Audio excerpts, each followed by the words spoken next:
Good evening, everyone. My name is Mike Reed. I'm a senior project manager here at the City of Lake Forest Park.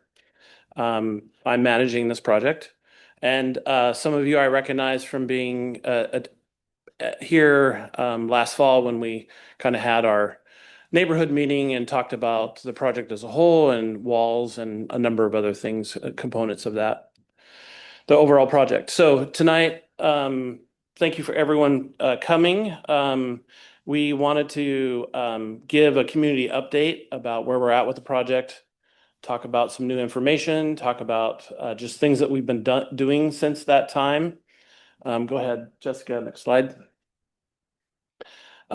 Before I dive into that detail, though, I wanted to introduce myself and Katie Phillips back there. She's another project manager in the Public Works and Engineering Department. And then our former Public Works Director, who's now a program executive here at the city, Rebecca Dickinson. She is online and here attending here virtually tonight.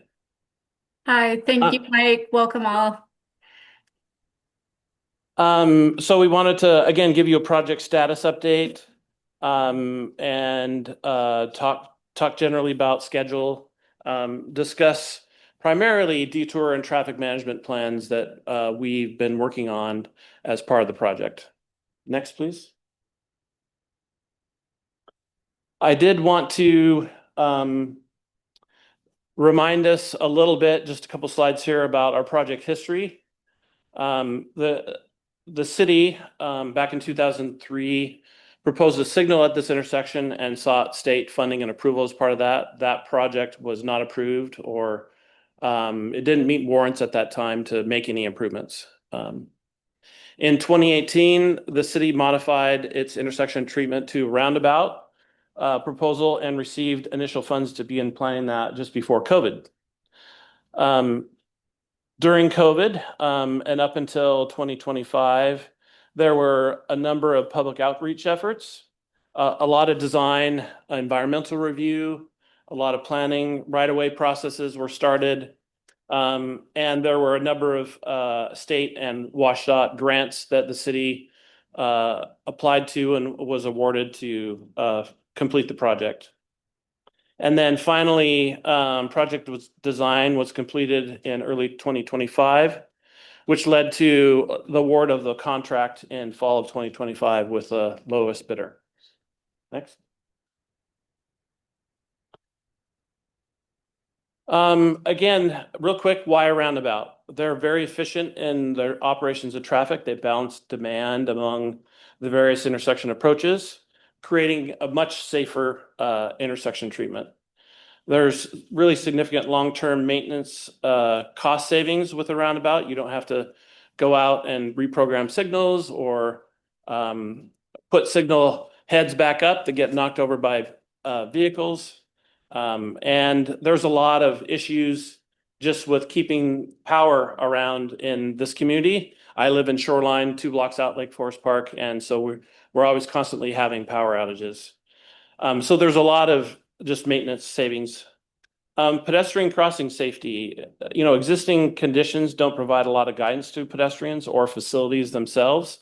So we're going to be adding in a bunch of crosswalks, lighting upgrades, other pedestrian facilities to make a safer pedestrian environment at the intersection.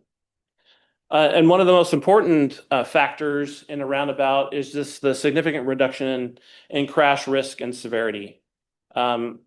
The primary reason with that is that just the vehicle speeds and the fact that you have to slow down as a driver to enter the roundabout. There's always some jitters at the beginning when a roundabout comes in. People are unfamiliar with it. But overall, there's significant reductions in crash frequency, and the severity of a crash does happen for any reason. It's sad as a traffic engineer to see when we introduce a new signal and all the crashes happen, different types of crashes at the intersection that happened previously.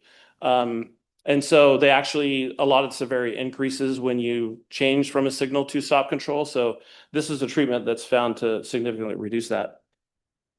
Next. I wanted to chat a little bit and remind us about just the complexities of this location.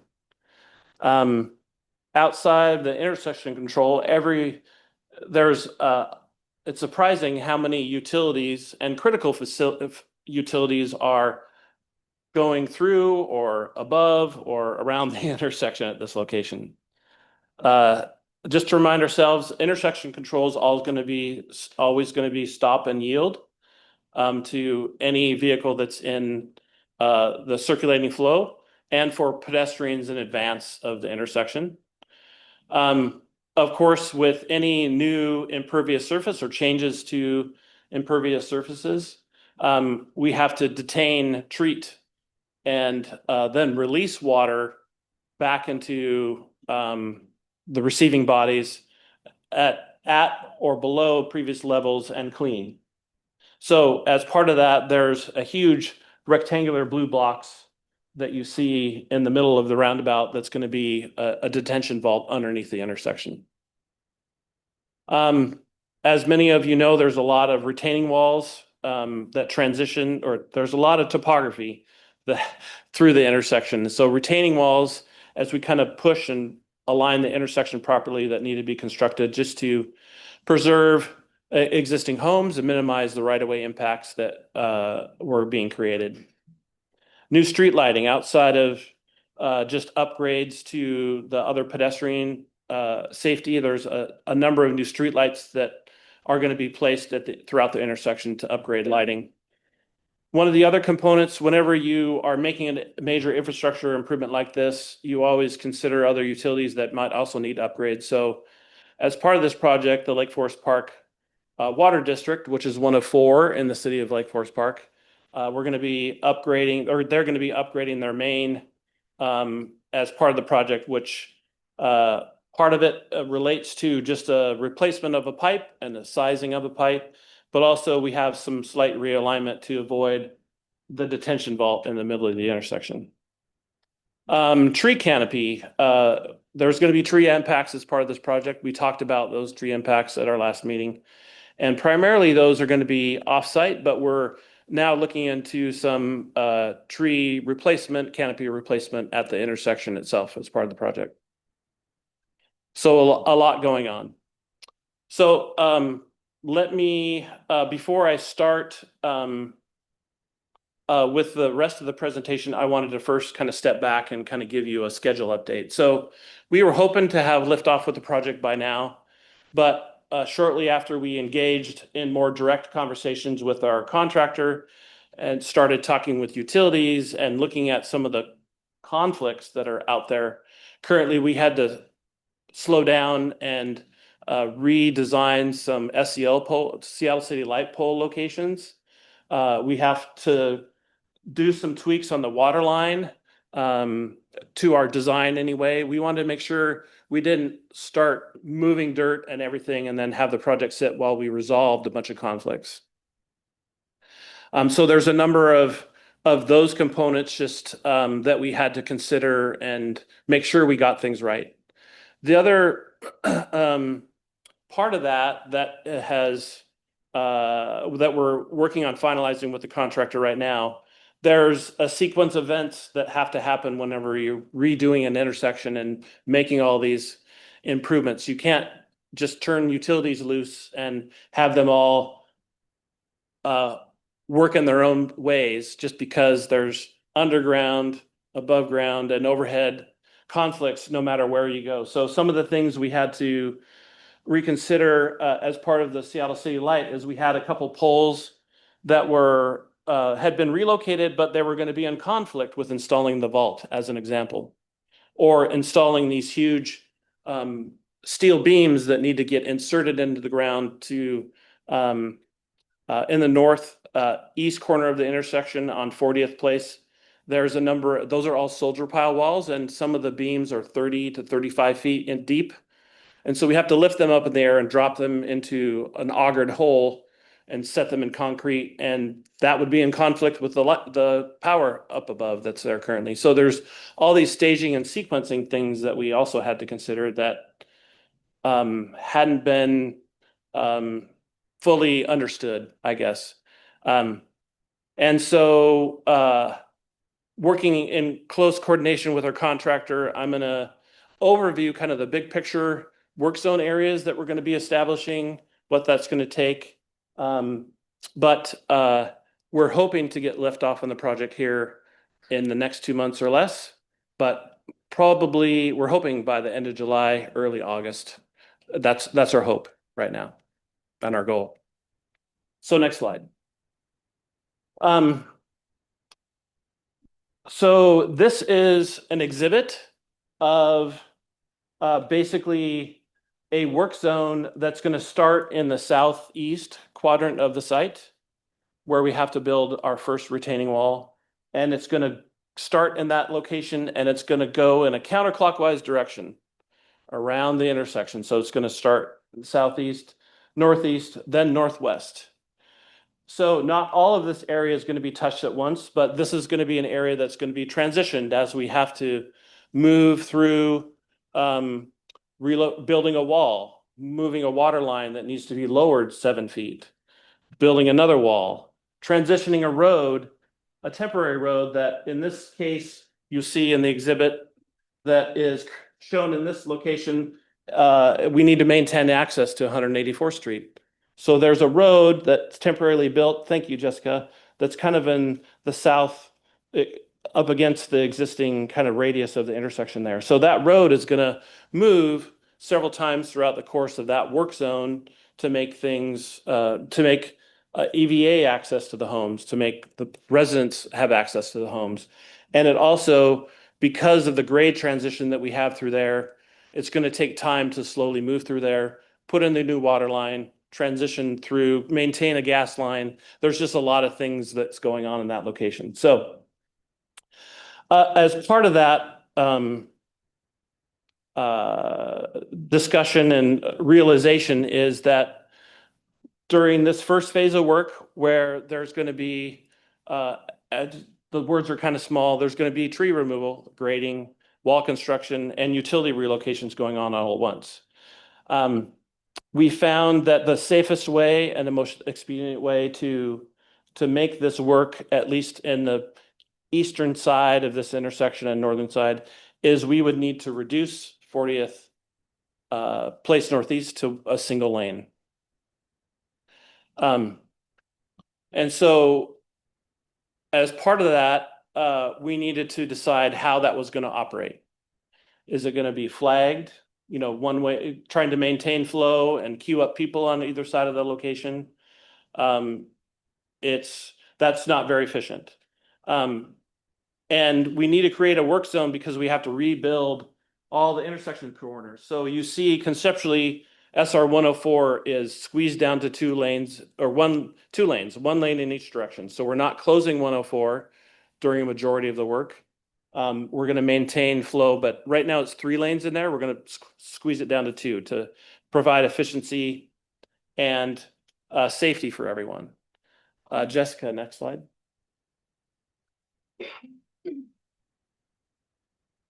So prior to, again, fully fleshing these out, we wanted to make understand how traffic is getting through the intersection right now, not just at this location, but along the entire corridor. So the city collected counts at 10 different locations. So we understood where drivers are trying to navigate the roads right now and how we could best accommodate that. And so right now, the heaviest volumes on 40th Place Northeast are northbound, surprisingly. And maybe not surprisingly, because southbound is really challenging to get on to 104. And so people are using different routes when they need to travel south. Because we're going to narrow the travel lanes on 104, it's going to slow down traffic. Right now, people go through there at varying speeds depending on your comfort level. But when you squish drivers together, when they right now have room, they have a full lane of differential between northbound and southbound with that center turn lane. When you squish drivers together, they're going to create less gaps in traffic. And so we determined the safest detour was to divert the southbound flow because it's the lowest volume and it's going to be easier to divert and maintain northbound flow. The little pink boxes there kind of give you an example. So southbound right now, there's 150 vehicles per hour heading south in the morning, 90 vehicles an hour in the peak afternoon. While opposite northbound, we have 45 going northbound in the morning, but over 200 in the afternoon.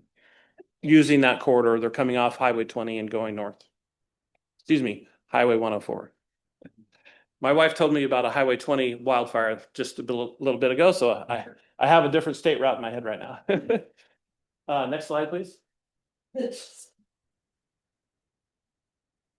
Um, and so, as I mentioned, we're gonna during majority of the construction, southbound 40th Place Northeast would be detoured to 35th. So you see, just some. This is just an exhibit. This isn't a detour plan or traffic control plan. This is just exhibit to demonstrate the primary detour route. We're going to divert people onto 35th Avenue, back to the 104 corridor so they can continue to on their route. Um, Local access would be maintained at all times to the homes north of the intersection on 40th Place Northeast. Some of that they may have to access northbound only, but we're going to try to maintain a majority access, except for the last couple homes. They will have two-way circulation uninterrupted. So that is kind of our working detour plan right now. It's a local detour. Uh, we understand this is going to be a challenge for a lot of people, but and we're starting coordination with our neighboring jurisdictions, with the school district. We'll be starting coordination with the garbage provider, Republic, and a number of other folks that we need to reach out to. Other things that we're planning on implementing is we are getting access to some temporary speed humps.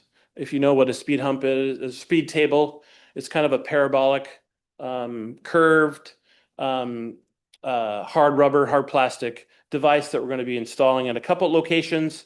This is just conceptual on 40th Place Northeast, and we want to do that just to kind of keep traffic as calm as possible in that corridor.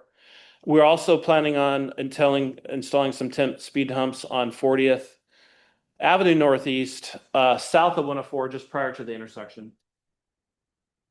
Down here. Right now, that little segment is experiencing some cut-through traffic, and we want to minimize that as part of our project. As I mentioned, local access is going to be maintained all times, including police, fire, and pedestrian circulation. Next, please.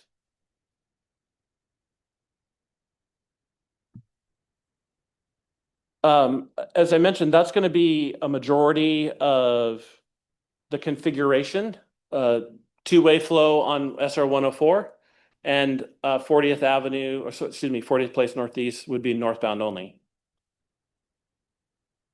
As you may or may not be familiar, the city of Shoreline just completed some roundabout projects over on Northeast 145th Street at I-5.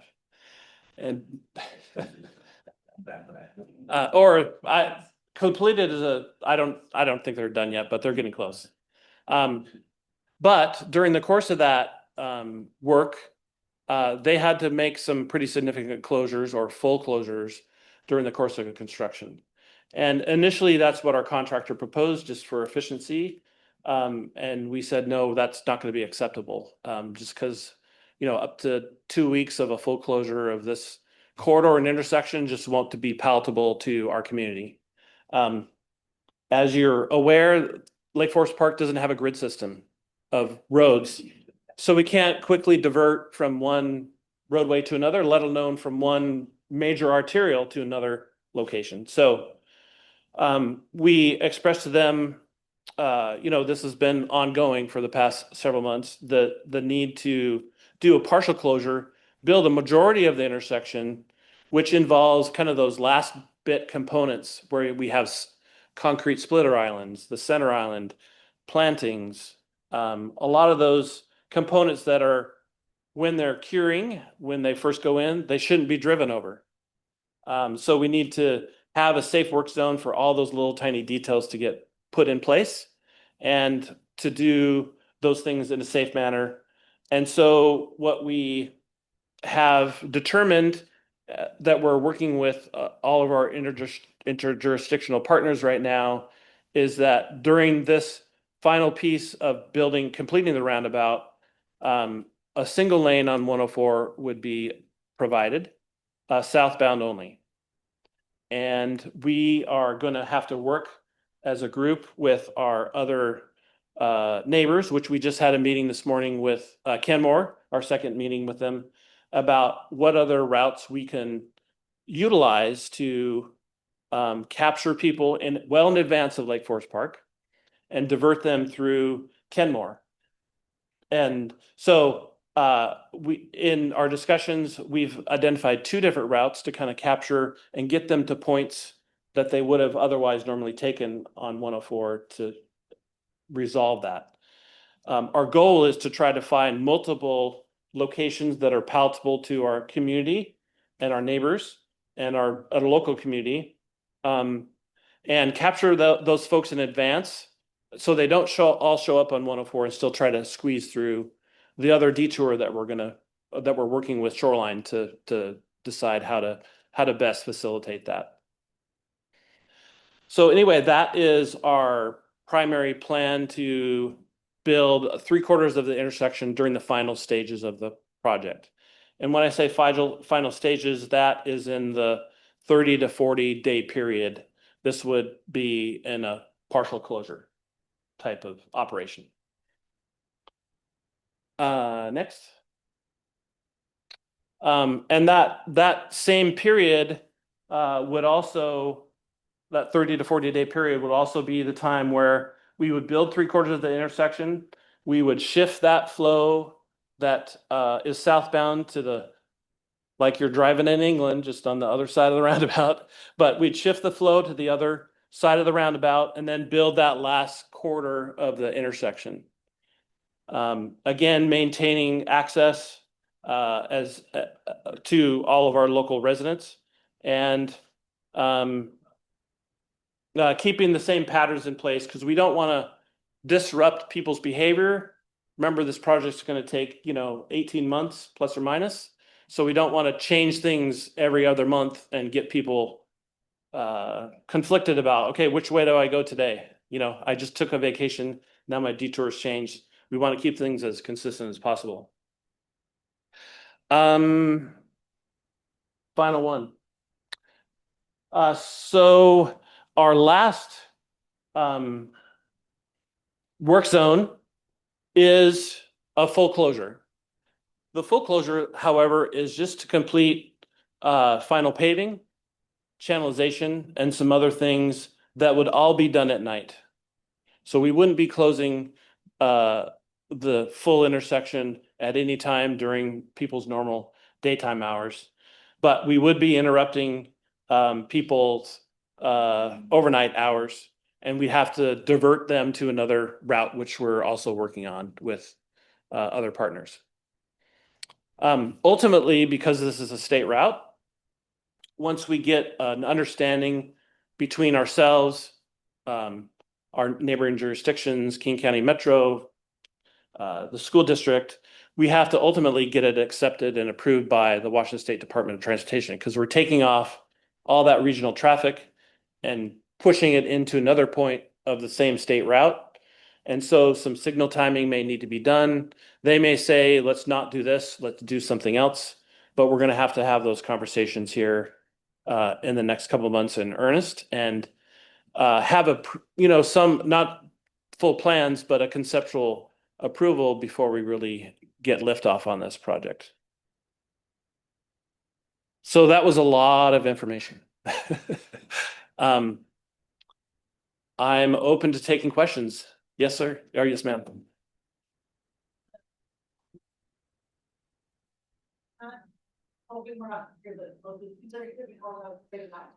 Yeah, that's been one of our other considerations as part of just getting the project kicked off. That project has been delayed quite a bit, as everyone, that's a Washington State Department of Transportation project. Um, as far as we know, what we've been told just this past week is that is fully supposed to be done by mid-August. Um, and when I say fully done, those last components of work um, is related to final paving, striping, some signal work that all happens overnight. And just so everyone online understood, the question was, does anyone know anything about when 35th is going to be done? The Washdot Culvert project. Thank you. Yes, sir. Uh, Two questions, as presented, is it correct that north and northwest bound 104 will be closed from phases 2 through 4? No. So when is, The back to your slide, Yeah, sure. If you could go back to slide, staging slide, that it shows the timeline? not for this presentation, but the question was, uh, Okay, is so northbound, when is northbound, there's no northbound here. correct? And this is in that last 30 to 40 days of the project. Okay, phase 3 is, there's no northbound here. There's no northbound here, right? And how long is this phase? Phase 3 and 4 are between that 30 and 40-day period. Phase 4, everything's closed. Correct. Just overnight. Yeah. Be on phasing timeline. Yes. Once we have that all nailed down, we would definitely put something at an e-blast and a newsletter on the city website to kind of explain that much better to everyone. That's a great idea, just to have a phasing and plan schedule. Yes. I just like to say you get some credibility for the timing on the previous closure up there, that you got it open when you said you were going to go. Sorry, what previous closure? They're not the 35th, but the Ballinger closure, Oh, okay. that they actually got that open when they said they would. That's true. So there was just a statement and about how when Ballinger Way was closed, they did open it back up when they said they would. So thank you. Yes, sir. So I still have a couple of observations that I still curious about. One is the more traffic agent, the bigger the traffic flow, usually the bigger the roundabouts, like in London or England, they're much, 10 times the size, so it's a little different. And it seems to me that's part of the reason these smaller ones, is well, assuming at 145th or 85th, they correct with all their accents, or it's just almost too small for the traffic flow. So my question would be, heading east, in this case, which looks like south, have you considered that having 2 lanes going south, that when traffic is going up Ballinger, that they don't have to stop for every car coming south to see if they're gonna take a left or go straight? Seems like in one little section, that 2 lanes would make way better flow heading towards the lake. So that's one, and I didn't hear anything address the dead end street, that if a truck or a truck and trailer were to go into the dead end, there's no way out of that sucker. So I'm curious about those 2 issues specifically. Okay. So the first question is why is the roundabout only single lane? That one section, it's the 1/4 section, it seems like that should be. Yeah. Especially in kind of the southwest corner of the intersection, right? And then the other question was, what about truck traffic getting into or entering into 184th and getting stuck essentially? So specifically about the roundabout geometric design and capacity. The volumes that you're talking about, because I've designed slip lanes at roundabouts or additional lanes that are needed to address that. And typically you only do that. Well, 2 things. One is the volumes aren't here to support that separation. Um, uh, and it would complicate and create an unsafe situation in such a short little segment to try to uh, provide for two-lane approach through the roundabout and then narrow them down again right after the roundabout. It would have taken out a home essentially to do that. Um, and so, and it would have created a very unsafe kind of weave and maneuver that we didn't want to introduce here. The slip lane has worked at roundabouts previously, and it's usually when you have a heavy volume that's coming off like a freeway ramp or something, and they're just going through to continue along our arterial. And then you have another local access roadway that needs to have some exchange between that and the other, and you separate those volumes. So the circulating flow within the roundabout is kind of limited or constricted to those local access roadways. Um, but as part of that slip lane, you have to have an extensive acceleration and merge area weave essentially beyond the intersection that would be 1,000 feet or more to make it safe, and that's just wouldn't have been palatable here. And the operation modeling with the single lane approach keeps everyone in the same space and orientation and understood of I need to come in here. And if that's a heavy flow, it backs up a little bit more. But the only conflicting flow that approach of southbound 104 would have would be southbound 40th. Strict going up too, because every time the car wants to go, just for record, north this way, so that'd be, east. Yeah. So every time it wants to head up Ballinger, it'd have to stop and wait for to see whichever car heading down towards the lake is going to do. No, because they would be out of the circulating flow, but there is some yield going on there. But really, they would only have to stop and yield to people going to 184th or making a U-turn. They gotta come back up all the way down the light down here. Well, the modeling proved it would be efficient and safe. Yeah. Getting back to your trucks, I mean, right now it's signed as a dead end. We'd probably need to do additional signage for no trucks allowed over a certain size just to make sure that doesn't happen. At some point, it may happen just because, people do silly things when they drive no matter what. But that's all we can do. There's nothing we can design for that other than just prohibit trucks from a signage standpoint. In the back. I main plan, anything for bikes on there during construction or after, and then the extent of the paving. I'm hoping that the paving goes all the way down Bothaway because Blown Forest horrible. So. Okay. Yeah. So there were two questions for everyone online. One was what accommodation for bikes in the design, and then the extent of paving, because paving is really poor all the way down to 522. So the design practice, current design practice is to have inline bikes. So they would be, there's not a separate facility identified for them.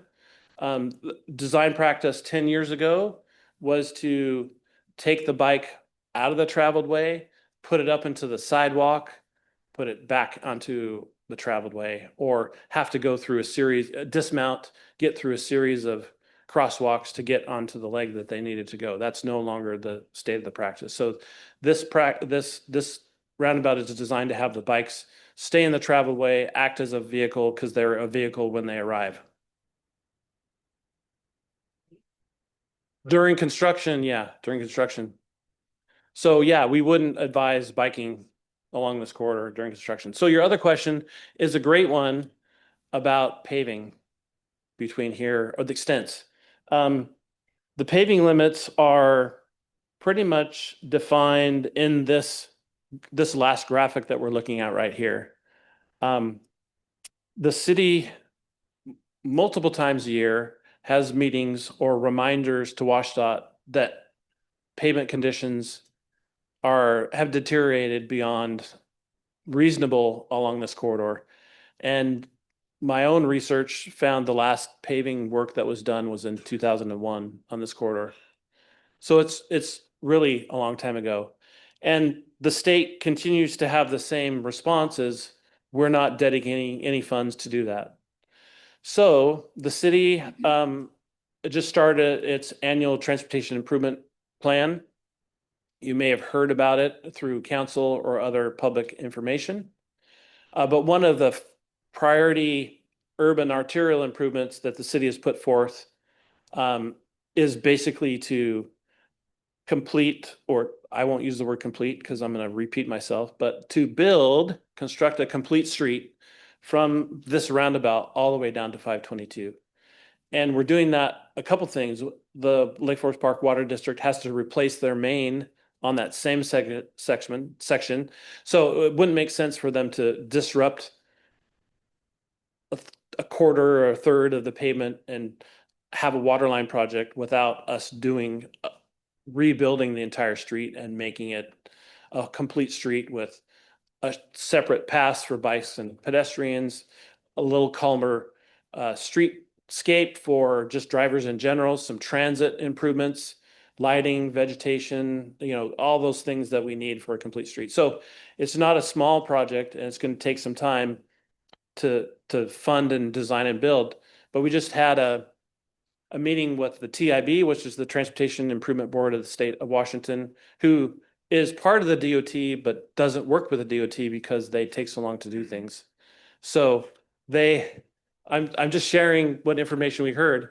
But they really want us to apply to their program to get some partial funding for that project here, not this year, but next year, or maybe the year after, just because we need to get our project to a point where we have buy-off from the state, because if they have any say in it still, they will disrupt the project and it doesn't go anywhere. Did I finish your questions? Okay, there was one other hand up in right here.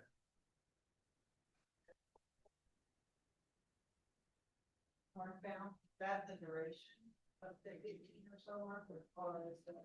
Generally, that's correct. So the question was the 40th Place Northeast, northbound only, was that during the duration of the project, and primarily that's correct. Yes. On 40th Avenue Northeast. South. Want to know, like, when these different phases happen, where would you predict most of the cut would go, and at which phase would it be the greatest? There's a lot of kids are taking play. Yeah. And people say. Yeah, that's a really great question. And the question was, just so everyone online could hear it, is what are our plans for 40th Avenue Northeast, south of the intersection, or kind of south and west, and anticipated detours or diversion of traffic to that corridor.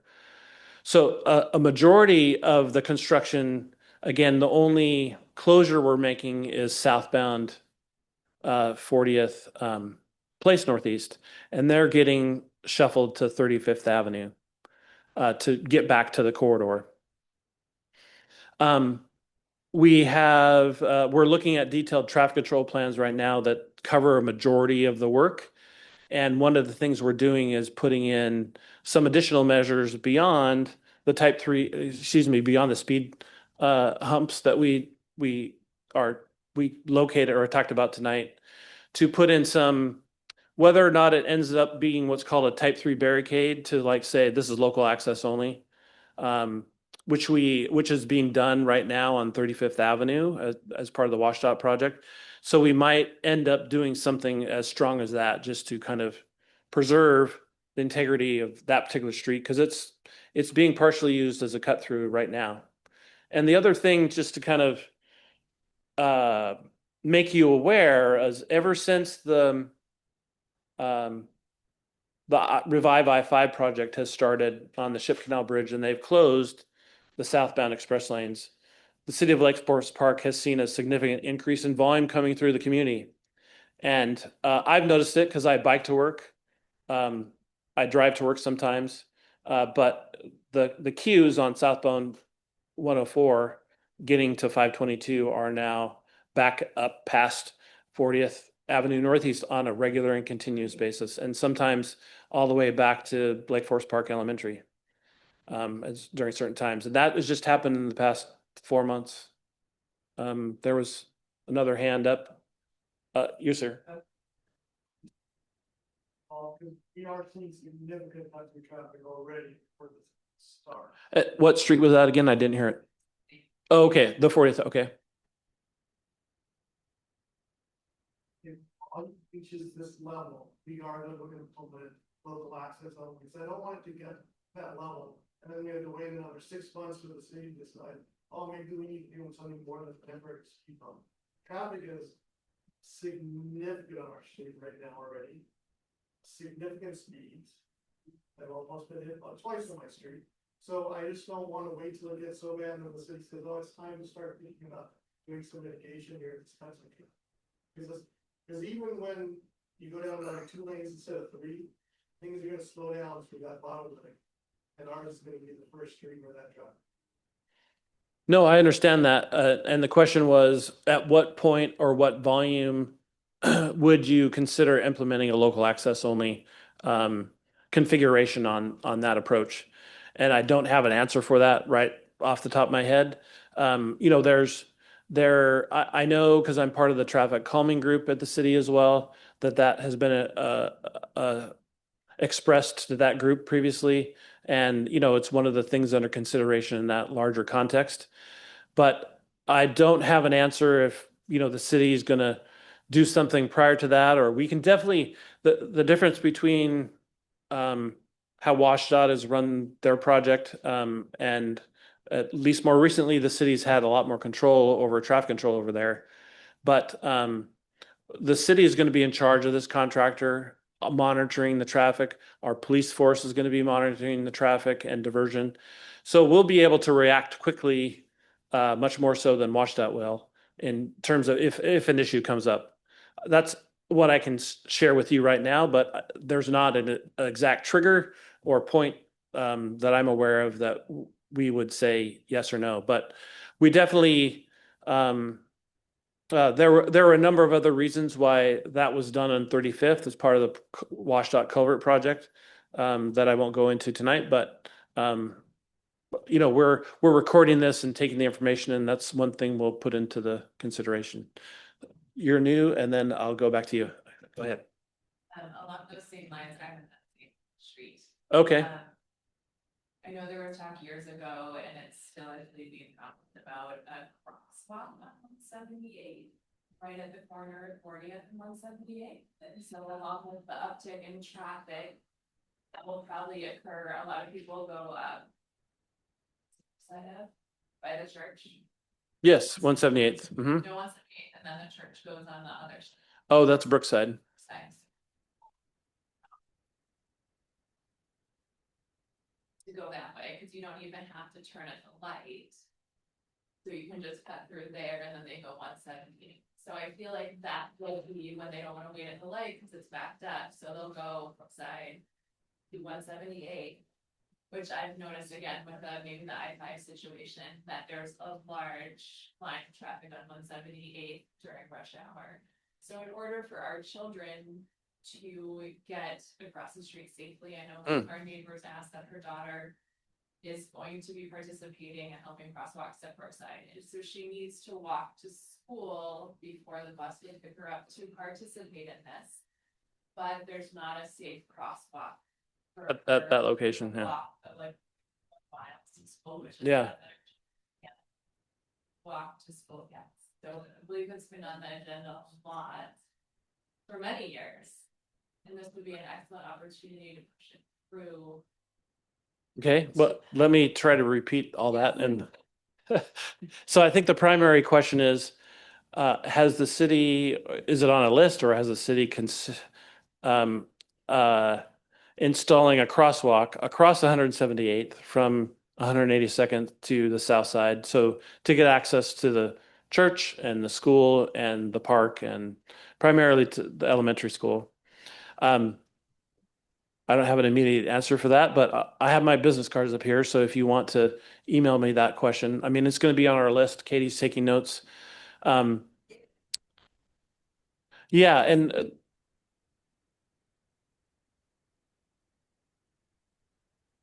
I've only been here, how long? Since September. So I wouldn't be able to answer that for you, but Um, it happened and totally understandable. So to move that forward faster or get it done, yeah, okay.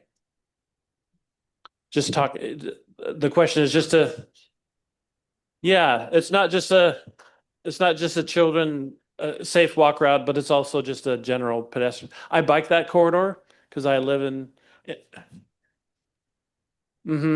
It was the discussion outside of just a crosswalk. I'm assuming it was also an RRFB, one of the pedestrian activated flashing lights. Yes, okay. Okay. I I just for my own information I wanted to understand that. So. Other notes that's on a personal nature, we do have on that blind corner of Portia that goes up, we have 2 special need kids that. I'm aware of that. Yes, so that is of course very safety issue. And it sounded like, thank you. Rebecca had something to add to that.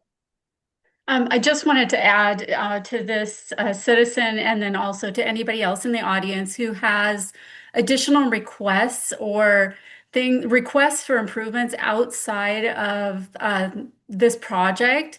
I would encourage you to submit those requests through the city portal or stop by the reception and submit a request, and then those will be funneled through our traffic calming group and evaluated, and then we will respond back to you on those. just to say we have our, so the person who could make. It sounds like Rebecca, some of those have been submitted previously. So Okay. yeah.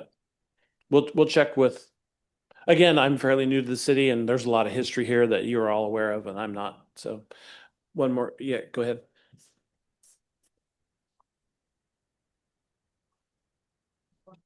Speed limits, because, people get frustrated, they're, hit gas a little bit, which is part of what we're seeing with some of the side streets, and, an occasional extra patrol through there. I know there's flashing lights around the elementary school, which some people still disregard, so does that tend to be included in the budget for a project like this? So the question was, is there additional budget assigned specific to speed enforcement as part of the project? And the answer is no. But whether it's part of the traffic calming group or just citizen information or acknowledgement by other city staff outside of police departments, I will say our police department is very if there's an issue, they add additional enforcement. There's probably 3 or 4 different emphasis patrols going on in the city right now. You're not aware of them because often you don't see them, but they're focused on 3 or 4 specific areas right as we speak. And some of those trailers, newer trailers you see around, they collect data, confirm there's an issue, or confirm there isn't an issue. And if there is, then emphasis patrols are put out without anyone else's knowledge. So we've already been working tirelessly with our police department about this project, about the existing culvert project. And when we have closures and detours and diversion of trips, additional enforcement is put into place. And additional equipment's put out by our public works. Because it's going to be a city project, we're going to have all the resources of the city available to like respond to that and try to best mitigate that.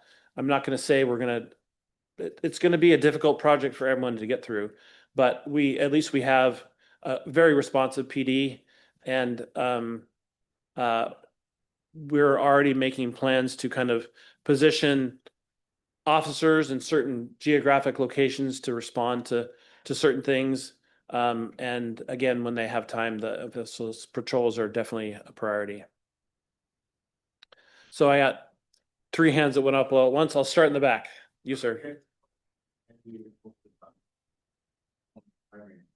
Phase 2 is 30 days, and 3 and 4 are 30 days, or 2, 3, and 4 cumulative for the pressure.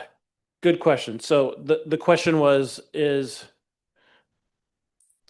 Just so you know, there's probably 10 different phases that we have, and I've compressed them down to 4 for tonight's presentation. Um, so the question is, which phases are the 30 to 40 days? And it is, I'm going to look at my slides here on my computer. It is phase 2 and phase 3 that are in that 30 to 40 day period. And phase 4 is probably 2 to 3 days, but overnight period only. And then, ma'am. Then, what proposed the southbound traffic, what is the plan for northbound? The alternate route. Yeah, so the question was when southbound 104 is the only open lane on that corridor, what is the plan for northbound? So as I kind of mentioned, there's not an exact plan right now because we're working with our partners in Kenmore and Shoreline to identify 3 or 4 different routes where we're going to target to capture people before they even come to LFP, and then send them if they want to go to this community, Mountain Lake Terrace or Briar. Here's your corridor to get to. And then if you're trying to get to I-5, we just talked about this morning, if people are heading westbound on 522 wanting to get to LFP, we're going to put a sign at 104 to say I-5, keep heading south and go to 145th. So we're going to try to put as many people on different corridors that aren't through the city of Lake Forest Park. Yes. We will have a local detour set up for that. We do, but we are still working with our partners to make sure that those alternatives are going to work and get back into the city of Lake Forest Park. Because we understand, you're coming home from work or an errand or visiting somebody, you still need to get back to your home. So there will be, but that regional flow that we need to get out of the city in some fashion as best possible. So that, yes, sir. Petey, you mentioned some options for retaining walls, some different types of materials were being considered. I'd like to hear an update on if that's been decided, and the other option that came up was crosswalks, and the suggestion was made of putting in flashing lights for the crosswalks and around the roundabout. Was that a consider?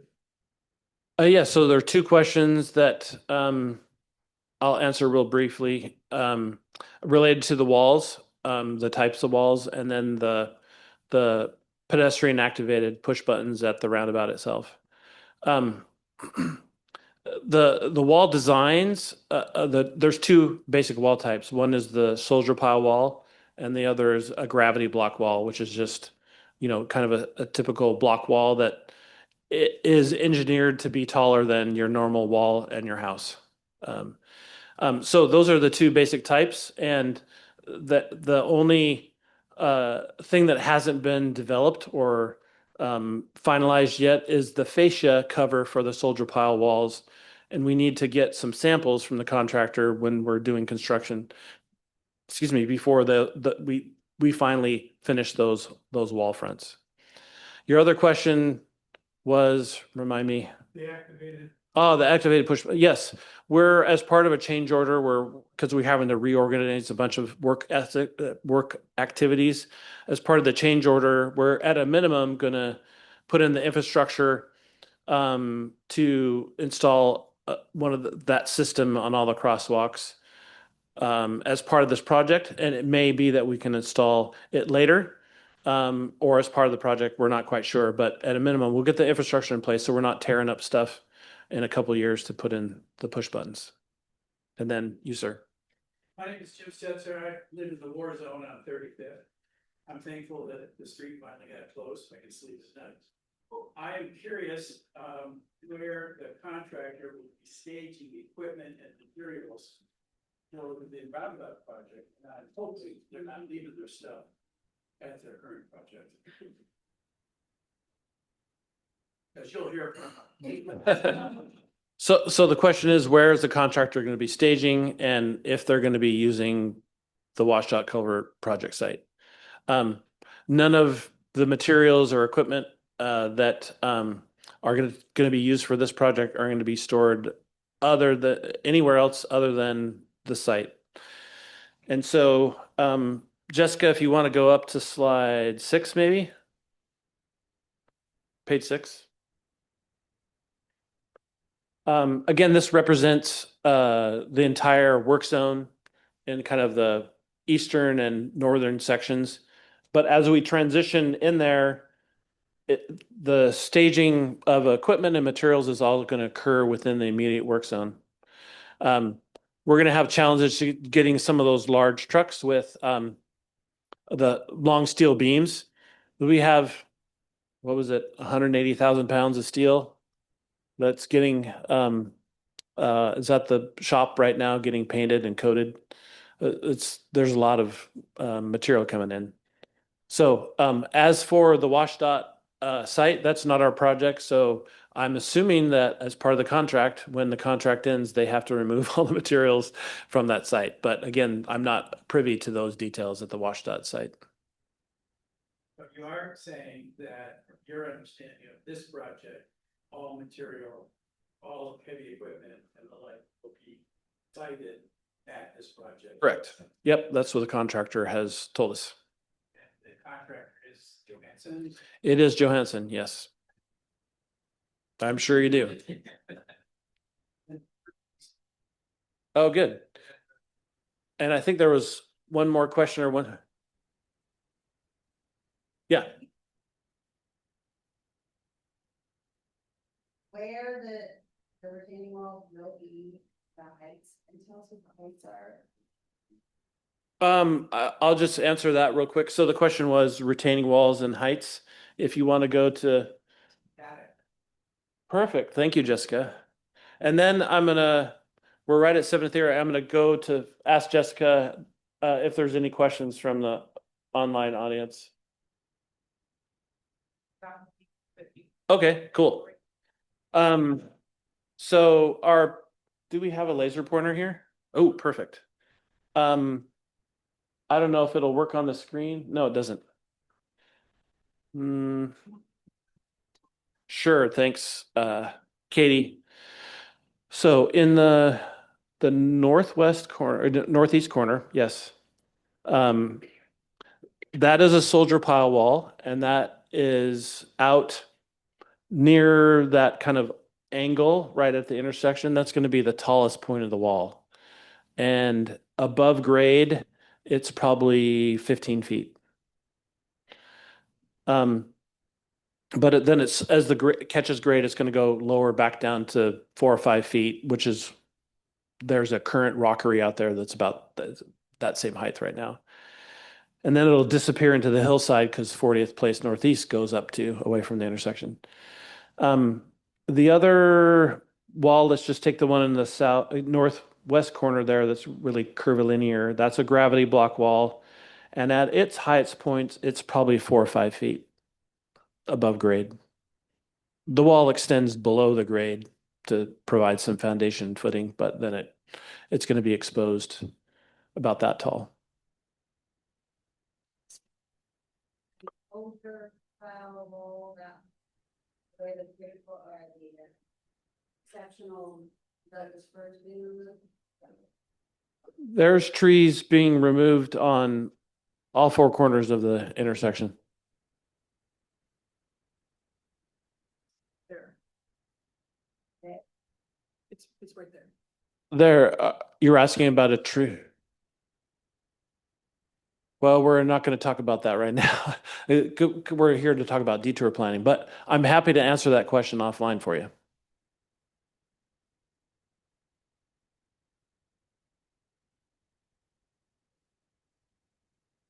Any other questions about the detour planning?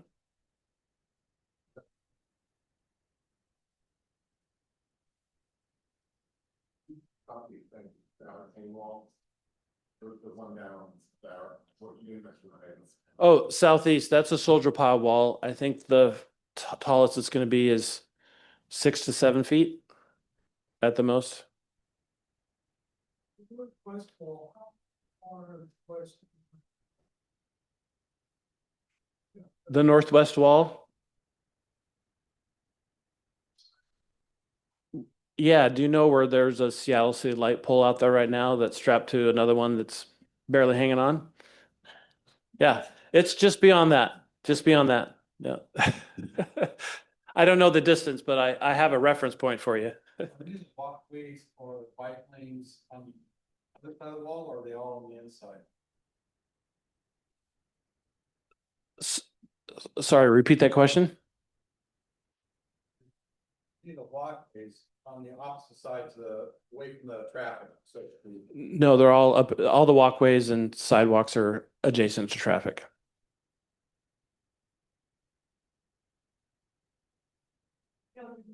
Working on Ballinger and when they have to get into traffic. When this is all going on, even with the roundabout, will there still be sort of breaks then to be able to merge in? Or is that going to be difficult? The question was, for people that have homes on Ballinger, is there going to be breaks in traffic to enter the road? There's not a specific plan to provide traffic control beyond the prism of the work zone, but the contractor is required to maintain local access. And so if there needs to be a spotter, right now they're doing that at 35th. If a resident needs to come in, they'll call ahead and make accommodations, and stuff gets out of the way or doesn't have to move, and they say which direction you need to come in, and it works pretty good. Yes, sir.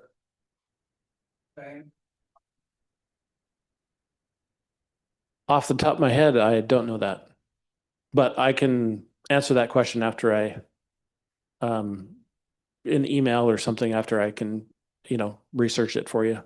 The question was the diameter of the center island. There's two diameters. One is the mountable diameter and one is the raised diameter. So there are two different components to the center island. Just to comment to see how many people I can upset. There's been talk about, cutting through on 40th and like that Brookside and all. I have to do that periodically. And as a resident of Lake Forest Park, I'm really gonna resent it if I'm not allowed to keep doing it. There's local access, but I can't use 40th thing. I'm going down the way, so I'm not real sympathetic to. Yeah, you have a lot of traffic out in front of your house on Ballinger Way. Yeah.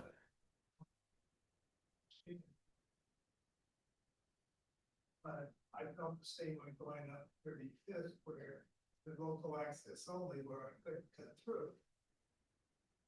So, soon afterwards. Yeah, I mean, it's a great commentary. The question was, is it you live on Ballinger, and you experience a lot of traffic, and cut through traffic is just part of getting around town sometimes.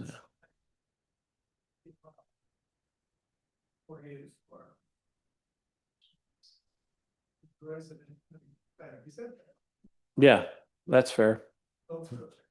that.